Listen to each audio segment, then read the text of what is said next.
Bună ziua, dragii mei, și bine v-am regăsit la o nouă rețetă. Astăzi nu putea să lipsească, ca și după concediu, o nouă prăjitură și mai bună ca celelalte. Așadar, stați cu ochii pe mine să vedeți despre ce este vorba. Prăjitura se numește lianca. Și pentru asta avem nevoie de un blat din 5 ouă, de un blat separat din albușuri, de o cremă foarte bună din budincă, lapte, nes, unt și gălbenușurile de la cele 5 ouă.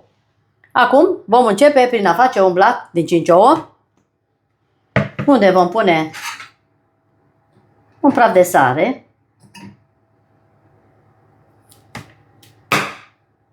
ouăle sunt întregi, nu le-am separat. Avem nevoie de asemenea de făină, lapte, unt, câte 2 linguri, esență de vanilie, un praf de copt stins cu puțin oțet. Avem nevoie de zahăr, bineînțeles 100 de grame de zahăr, și le vom lua pe rând. Batem ouăle cu zahărul pus în ploaie, cu mixerul, pentru început. Lista ingredientelor o să vă las sus.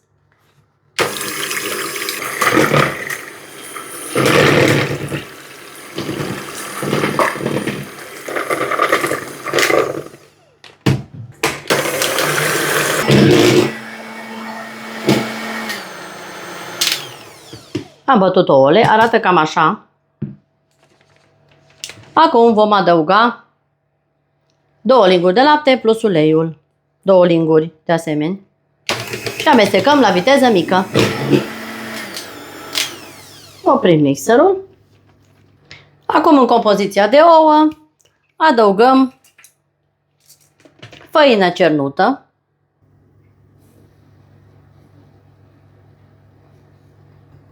ingredientele vi le las în descriere ce cantitate de făină am folosit eu. Voi pune un pachet de praf de copt,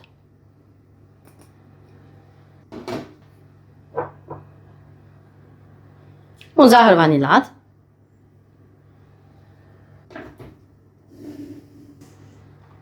la sfârșit o esență de vanilie. Cernem făina cu celelalte ingrediente, punem și esența de vanilie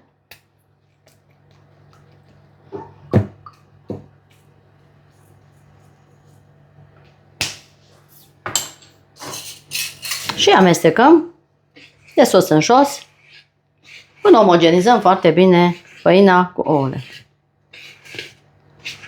Am tapetat o tavă cu hârtie de copt 35 pe 24 de centimetri, unde vom coace blatul nostru.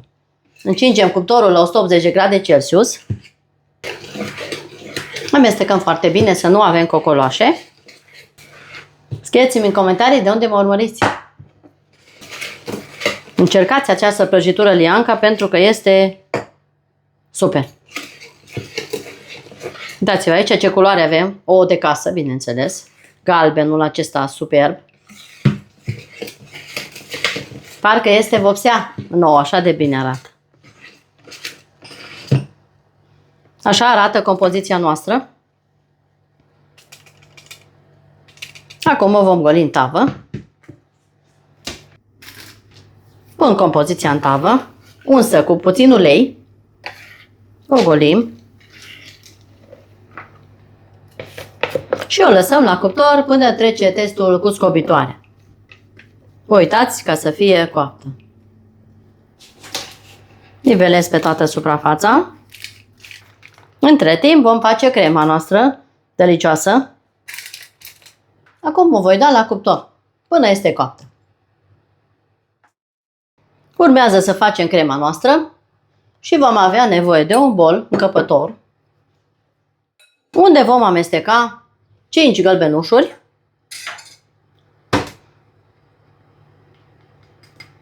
punem și puțină sare, adăugăm 100 de grame de zahăr tos, vom amesteca puțin.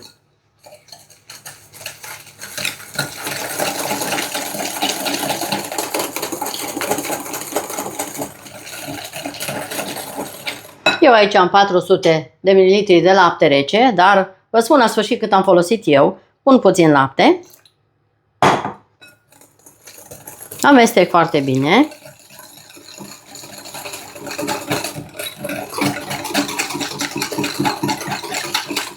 Adaug o budincă de cacao peste ouă. Amestec foarte bine budinca. Untul îl vom pune la sfârșit, după ce se răcește această cremă.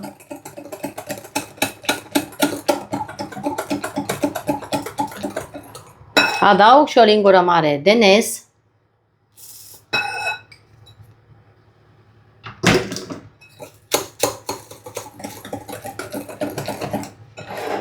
O prăjitură super bună pentru orice fel de eveniment.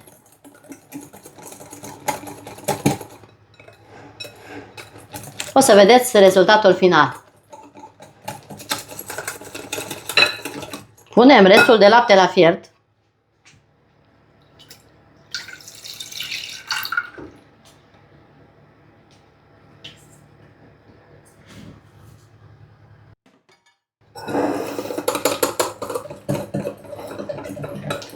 Când s-a înfierbântat laptele, vom turna această compoziție și vom amesteca până se îngroașă și devine o cremă.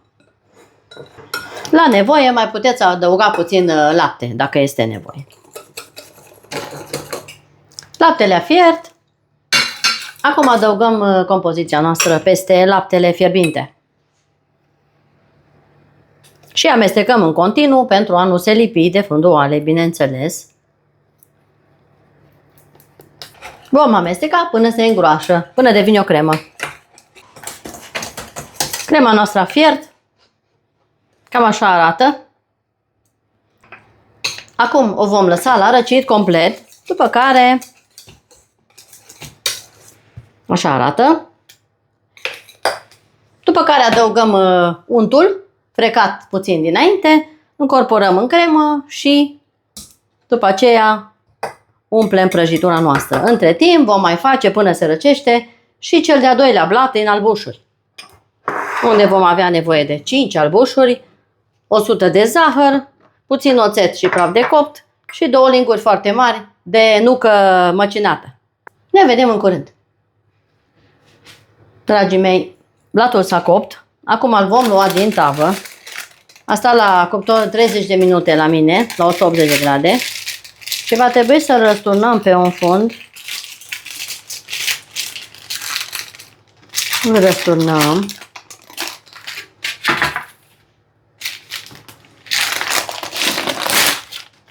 Și vom lua hârtia de copt deasupra.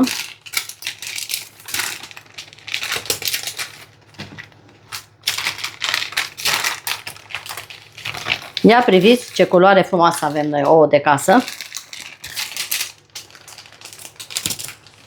Și ce bine s-a copt.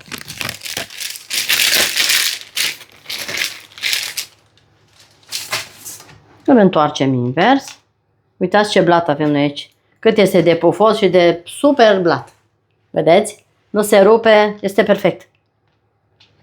Așa că îl vom lăsa la răcit complet.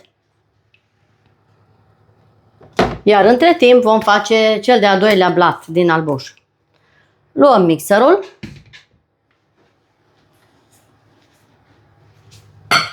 Punem albușurile. Și punem puțină sare, bineînțeles. Aproape sare. Și batem punând zahărul în ploaie până când creăm o spumă de bezea.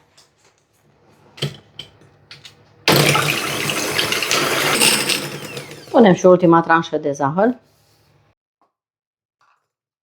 Amestecăm foarte bine.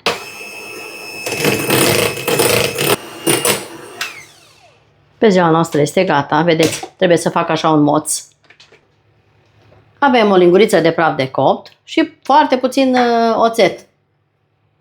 Punem înăuntru, amestecăm și golim peste albușul nostru. Așa o pastă. Punem peste albuș.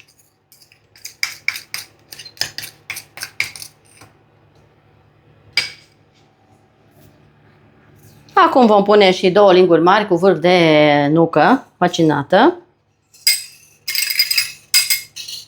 Făină nu avem nevoie, doar atât. Amestecăm foarte încet. Încingem cuptorul la 180 de grade Celsius. Tapetăm aceeași mărime de tavă cu urdie de copt, unde vom coace blatul nostru din bezea. Și ținem la cuptor până este copt. Faceți testul cu scobitoare. Până crește și este gata copt. După aceea îl vom lăsa la răcit.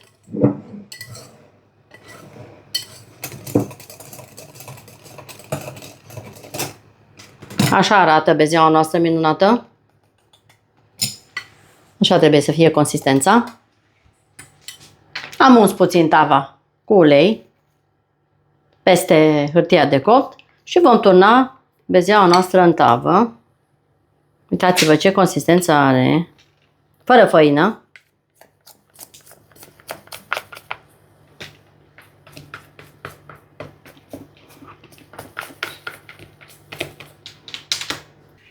Voi nivela bine peste tot suprafața. Tava mea are 35 pe 24, ca și la celălalt blat din 5 ouă întregi. Cred că o să fiți încântați de această super rețetă pe care o încercați cu prima ocazie, dacă doriți. Acum merge la cuptor. Ne vedem în curând. Dragii mei, bezeaua este gata. Așa trebuie să fie, să nu fie groasă, la fel ca cea cu gălbenușuri. Acum batem 150 de grame de unt la temperatura camerei. Batem puțin spumă, după care adăugăm crema răcită. Am bătut untul și adăugăm câte o lingură. Uitați aici, crema noastră. Cât este de delicioasă, cea mai bună crema. Cu nes și budincă. Perfectă. Foarte, foarte fină. Acum punem câte o lingură pe rând și amestecăm până creăm o cremă spumoasă.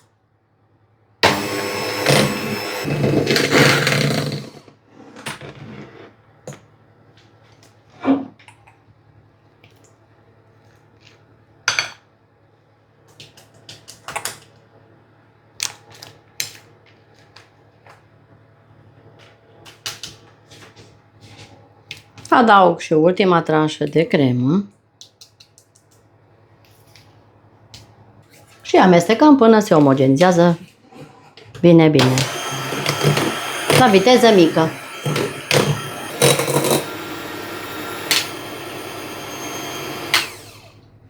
Crema noastră este gata. Așa ceva n-ați mai mâncat niciodată. Cremă de budincă și nes. Ceva senzațional. Cea mai bună cremă. Încercați cu mare încredere această cremă și această prăjitură. Este mai bună ca celelalte de până acum. Acum umplem prăjitura noastră. Am pus bezeaua de desubt, peste care vom pune crema. Nu însiropăm. Punem crema.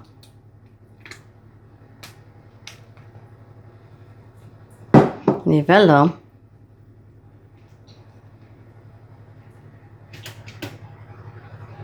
Este o prăjitură bună de pregătit pentru cele mai festive zile, evenimente din viața dumneavoastră. Atât este de bună.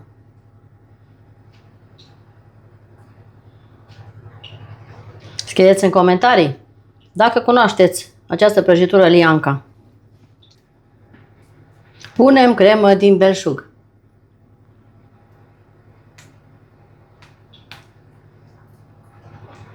Să vedeți ce bunătate scoatem noi aici. Iar deasupra vom face o glazură de ciocolată neagră. Obligatoriu.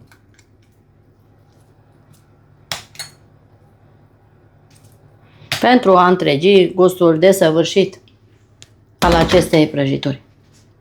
Dar aceasta după ce umplem prăjitura noastră. Avem nevoie de 100 de grame de ciocolată amăruie și de 2-3 linguri de ulei. O încălzim în microunde și o turnăm direct peste prăjitura noastră, peste foaia de la final. O să vă arăt pas cu pas cum procedez. Dar acum va trebui să o punem prima dată la rece, pentru cel puțin o oră, după care punem glazura la sfârșit. După ce s-a răcit prăjitura noastră. Așa arată. Acum voi pune blatul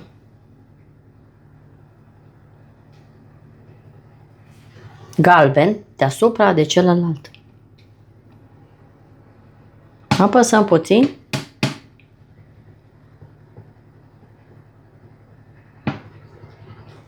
și vom continua. După ce se răcește blatul în frigider, vom continua și vom pune și glazură deasupra. Acum o punem la rece. Dragilor, prăjitura asta la frigider pentru 2-3 ore. Așa arată.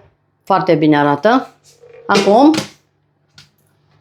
voi răsturna prăjitura pe alt fund și voi întoarce cu partea de desubt deasupra.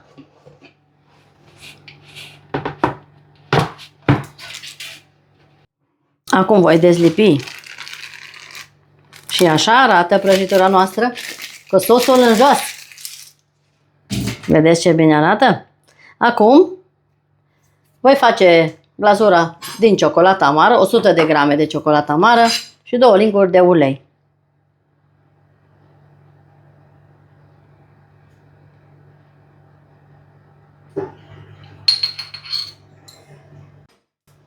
Și o voi topi la microunde, voi amesteca și tot așa până se topește în totalitate.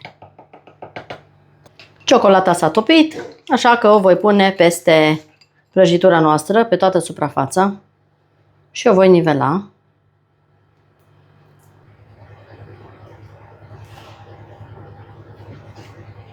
Acum vă pune niște bombonile ca și decor. Bombonele din albuș, din acestea pufoase. Încercați cât mai curând această rețetă și o să vedeți cât este de bună. Puteți să puneți și altfel de bomboane care vă plac, dar acestea se potrivesc. Din bezea. Sunt bune, moi și pufoase. Și aceasta este delicioasa noastră prăjitură pentru astăzi. Acum o vom da la frigider pentru încă o oră, 2, după care o să vă arăt și rezultatul final. Pe curând! Dragilor, prăjitura este gata. A stat la frigider o oră. Și acum să tai, să vedeți și cum este interiorul. Prăjitura s-a întărit deasupra și așa arată prăjiturica noastră. Arată foarte, foarte bine. Să tai, să vă spun și ce gust are. Vă invit la o felie de prăjitură Lianca. Încercați rețeta cu mare încredere.